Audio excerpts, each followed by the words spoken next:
ముఖ్యమంత్రి రేవంత్ రెడ్డితో వీహెచ్ భేటీ అయ్యారు. గత కొన్ని రోజులుగా పార్టీ కార్యక్రమాలకు దూరంగా ఉంటున్న వీహెచ్ ఇటీవల మీడియా ముందు తన అసంతృప్తి వ్యక్తం చేశారు.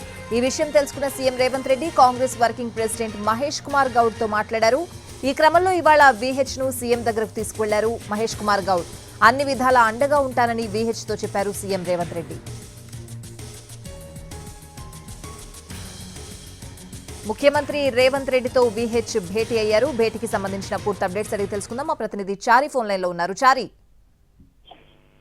ఇటీవల గాంధీ భవన్ లో జరిగినటువంటి మీడియా సమావేశంలో రేవంత్ రెడ్డిని ఉద్దేశిస్తూ అలాగే పార్టీ వ్యవహారాలకు సంబంధించినటువంటి అంశాలన్నింటి మీద సీనియర్ కాంగ్రెస్ నాయకుడు హనుమంతరావు కొన్ని అసంతృప్తిని వెళ్లగక్కారు. ఈ నేపథ్యంలో పార్లమెంట్ ఎన్నికలు జరుగుతున్నటువంటి సందర్భంగా పార్టీ నాయకత్వము పార్టీ నాయకులందరినీ ఏకతాటి మీదకి తీసుకోవడం, అందరినీ కలుపుకొని పోవాలనేటువంటి ఆలోచనలో పార్టీ పిసిసి చీఫ్ గా రేవంత్ రెడ్డి ఆలోచన చేస్తున్నారు. దీంట్లో భాగంగానే PCC working president Mahesh Goud ఉదయం హనుమంతరావుని వెంటబెట్టి సీఎం రేవంత్ రెడ్డితో భేటీ అయ్యారు. సుమారు 20 నిమిషాల భేటీ కొనసాగింది. తనకున్నటువంటి అభ్యంతరాలు, తనకున్నటువంటి సమస్యలన్నింటి మీద కూడా సీఎం కి హనుమంతరావు వివరించారు. అయితే పొలిటికల్ రాజకీయపరమైనటువంటి పోస్టులు కావచ్చు, ఇతర అంశాలన్నింటికి సంబంధించినటువంటి వాటి మీద కూడా చర్చించారు.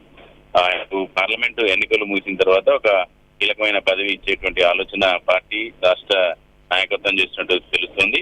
చాలా రోజులుగా ఆయన పార్టీ తనని పట్టించుకోవట్లేదు అనేటువంటి అభిప్రాయంతో ఉన్నాయని సీఎం పిలిచి మాట్లాడడం వల్ల రేపు పార్లమెంట్ ఎన్నికలకు సంబంధించినటువంటి ప్రచారంలో పాల్గొనేటువంటి అవకాశం ఉంది.